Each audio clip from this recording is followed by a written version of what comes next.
No, he is risen. Hallelujah. Greater is who is within me than he that is in the world. Greater is he within me than he that is in the world. So what's your favorite comfort food? That's a rhetorical question. I don't want to hear what your comfort food is. What is your, what, I don't want to hear. I don't want to hear, can you not hear? It's a rhetorical question. I want you to think about it. Of course it is, you're Italian. What is that comfort food for you? For me, it's banana sandwiches with butter and white bread. You know how I know that? I was in a relationship for quite a number of years before I was a priest, and I remember having this huge fight. And I noticed that when I really was in a big fight and wanted to be on my own, are you videotaping this, sister? Where are you going to put that tape?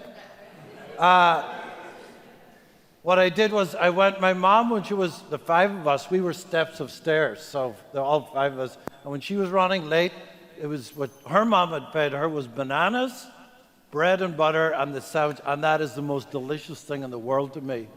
Only because she made it. Yes, she was in a rush, but I didn't care. It reminds me of her. It reminds me of comfort food. It reminds me of home. And and the other party was having tamales, Mexican, so therefore that's what reminded of home there.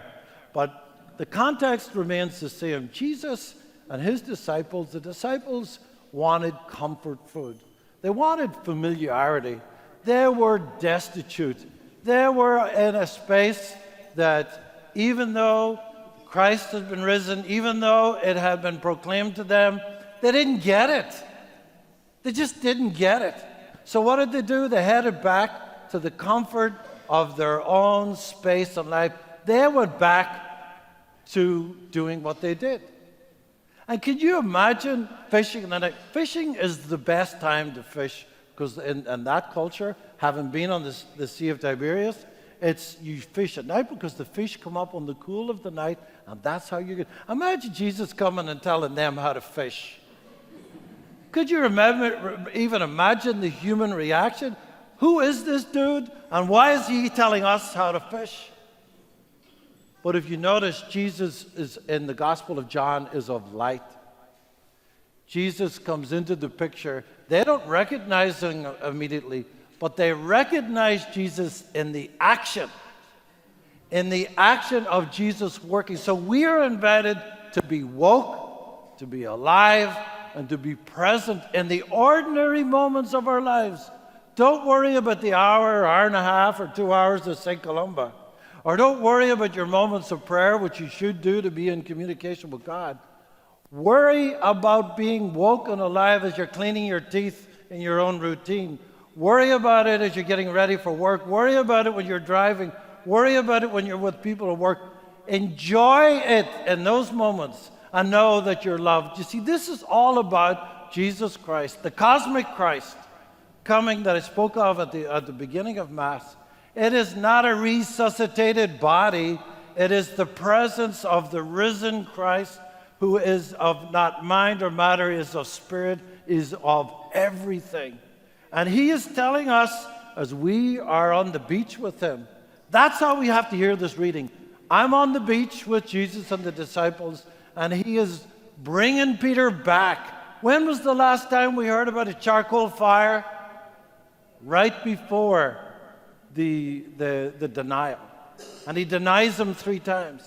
So if the first pope, the leader of the church, could be so sinful and contribute in such a powerful way to the suffering, death, and the resurrection of Jesus, as Barry told us last week, Jesus comes.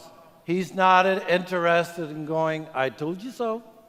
He's not interested in beating anybody up.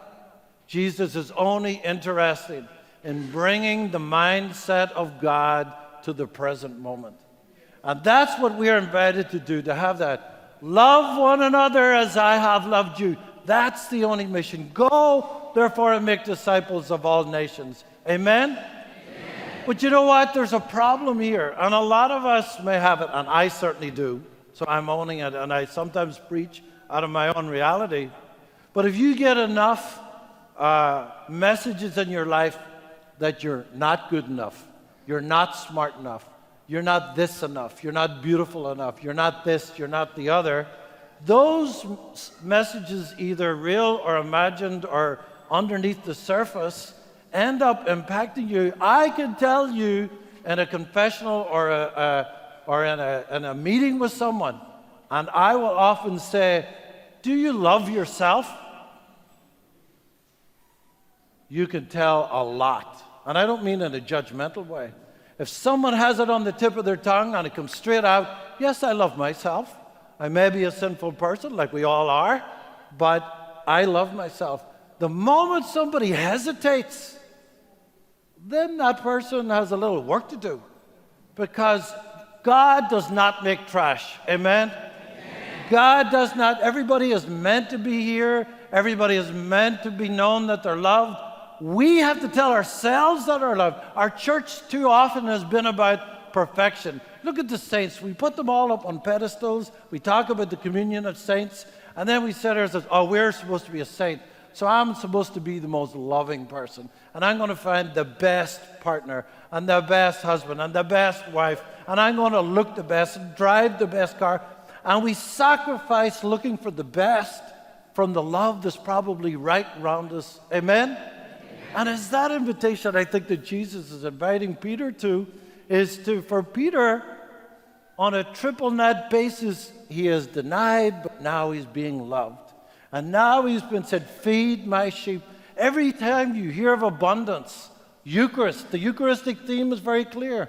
It's right from the very beginning of John, feeding the 5,000, overabundance of God's love. God is always going to give us enough for us, which is enough to love and be present and to be woke. Amen? Amen. So Peter's restored.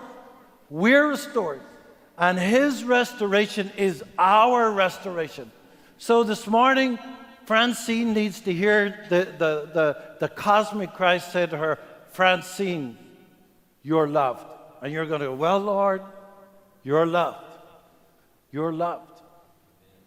Ashley, Aiden, Renee, you're loved. Everybody is loved. And that's what our church has. And we're too much into the business of saying how you're not loved and how you're supposed to be fearful and all of the rules and regulations. The first thing that Jesus says is, peace be with you. I love you. And that's the voice that we need to hear, not that other voice putting us down.